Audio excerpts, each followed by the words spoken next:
আসসালামু আলাইকুম বন্ধুরা, কেমন আছেন সবাই?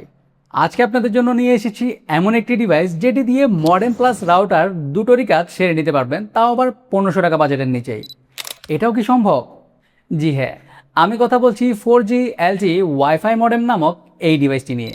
যারা অনেক দিন ধরেই একটা পকেট ওয়াইফাই রাউটার কেনার কথা ভাবছেন কিন্তু মাত্রাতিরিক্ত দামের কারণে কিনতে গিয়েও কিনছেন না, তাদের জন্য এই মডেমটি পারফেক্ট চয়েস হতে পারে। ডিভাইসটির প্যাকেজিং একদমই সিম্পল। বক্সটি খুললে প্রথমেই পেয়ে যাবেন মডেম প্লাস রাউটারটি আর একটি ইউজার ম্যানুয়াল। এটি একটি সিঙ্গেল ব্যান্ড রাউটার যেটি 2.4 গিগাহার্টজ ফ্রিকোয়েন্সিতে অপারেট করে। ওক্লাস স্পিড টেস্ট সফটওয়্যারটিতে টেস্ট রান করিয়ে রেজাল্ট পেয়েছি ডাউনলোড স্পিড 23 Mbps এবং আপলোড স্পিড 26 Mbps। তবে হ্যাঁ, সিমের নেটওয়ার্ক ও এলাকার উপর ভিত্তি করে স্পিড কম বেশি হতে পারে। রাউটারটির ম্যাক্সিমাম ডাউনলোড স্পিড 150 Mbps এবং আপলোড স্পিড 50 Mbps, যেটি কোম্পানি ক্লেম করছে। এই রাউটারটিতে আপনি যে কোনো কোম্পানির সিম কানেক্ট করেই ইন্টারনেট ব্যবহার করতে পারবেন, কোনো ধরনের বাড়তি ঝামেলা পোহাতে হবে না।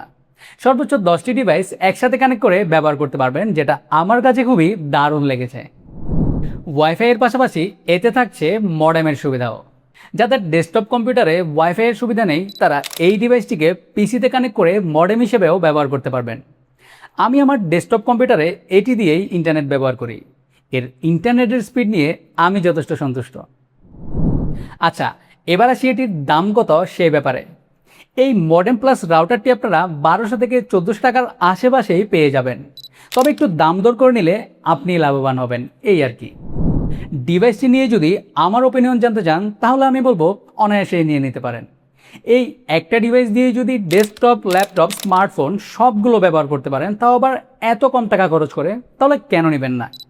এত কিছু না ভেবে নিয়ে নেন আর আপনার রুমকে বানিয়ে ফেলুন ইন্টারনেটের হটস্পট। ভিডিওটি ভালো লাগলে লাইক দিন, কমেন্ট করে জানাতে পারেন আপনার যে কোনো মতামত, আর এরকম নিত্য নতুন গ্যাজেটের সন্ধান রেগুলার পেতে অ্যান্ড্রয়েড চ্যানেলটিকে সাবস্ক্রাইব করুন।